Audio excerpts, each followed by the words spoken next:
HSC পরীক্ষার উত্তরপত্র মূল্যায়নের মতো স্পর্শকাতর দায়িত্ব, অথচ সেই কাজই নাকি চলছে চায়ের দোকানে বসে বন্ধুদের সঙ্গে আড্ডা দিতে দিতেই। এক শিক্ষকের এইচএসসি পরীক্ষার উত্তরপত্র চায়ের দোকানে বসে মূল্যায়নের এক ভিডিও ঘিরে চলছে তীব্র সমালোচনা। ঘটনাটি ঘটেছে সিলেটের একটি চায়ের দোকানে। ঘটনাস্থল থেকে প্রায় ১ বস্তা উত্তরপত্র জব্দ করেছে সিলেট মাধ্যমিক ও উচ্চ মাধ্যমিক শিক্ষা বোর্ড। ভিডিওতে দেখা যায় বন্ধুদের সঙ্গে আড্ডা দিতে দিতে এইচএসসি পরীক্ষার উত্তরপত্র মূল্যায়ন করছে এক শিক্ষক। পরে শিক্ষা বোর্ডের চেয়ারম্যান পুলিশ প্রশাসনকে সঙ্গে নিয়ে ঘটনাস্থলে পৌঁছান। সিলেট শিক্ষা বোর্ড সূত্রে জানা যায়, শনিবার রাত 11:30টার দিকে শাহজালাল বিজ্ঞান ও প্রযুক্তি বিদ্যালয়ের প্রধান ফটক সংলগ্ন একটি চায়ের টং দোকানে অভিযান চালান শিক্ষা বোর্ডের পরীক্ষা নিয়ন্ত্রক অধ্যাপক বিলকিস ইয়াসমিন। অভিযুক্ত শিক্ষককে শোকজ করা হয়েছে এবং তার বিরুদ্ধে বিভাগীয় ব্যবস্থা নেওয়া হচ্ছে বলে জানিয়েছে শিক্ষা বোর্ড কর্তৃপক্ষ।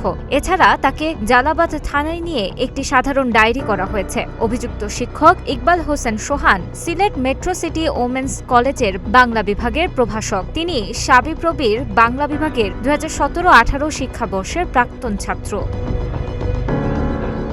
সিলেট শিক্ষা বোর্ডের পরীক্ষা নিয়ন্ত্রক অধ্যাপক বিলকিস ইয়াসমিন বলেন, ইকবাল হোসেন আমাদের পরীক্ষক। খবর পেয়ে আমরা রাতেই ঘটনাস্থলে গিয়ে খাতাগুলো উদ্ধার করি। উনি আমাদের পরীক্ষক ছিলেন, এখন উনি একটা পাবলিক প্লেসে বসে উনি খাতা দেখতেছিলেন ওনার বন্ধু বান্ধবদের। ইনফরমেশন পাওয়ার পরে আমরা সাথে সাথে আমার বোর্ড কর্তৃপক্ষ আমরা কয়েকজন মিলে গেলাম ওইখানে, গিয়ে পরে পুলিশ প্রশাসনকে খবর দিয়ে খাতাগুলো পুলিশ প্রশাসন জব্দ করে নিয়ে গেছে। পরে অবশ্য আমাদের হেফাজতে দেওয়া হয়েছে। এ ব্যাপারে মহানগর জালালাবাদ থানার ভারপ্রাপ্ত কর্মকর্তা শামসুল হাবিব বলেন, এই ঘটনায় শিক্ষা বোর্ডের পক্ষ থেকে একটি জিডি করা হয়েছে। উত্তরপত্রগুলো বোর্ড কর্তৃপক্ষ নিয়ে গেছে। উনি বাইরে দোকানে বসে খাতা দেখতেছিল, এটা পাবলিকে দেখে সংবাদ দিতে শিক্ষা বোর্ডের যারা আছে ওদেরকে, ওনারা বললো যে আমরা একটা জিডি করি আর তার কাছে খাতাগুলি আমরা বুঝে নিয়ে যাচ্ছি।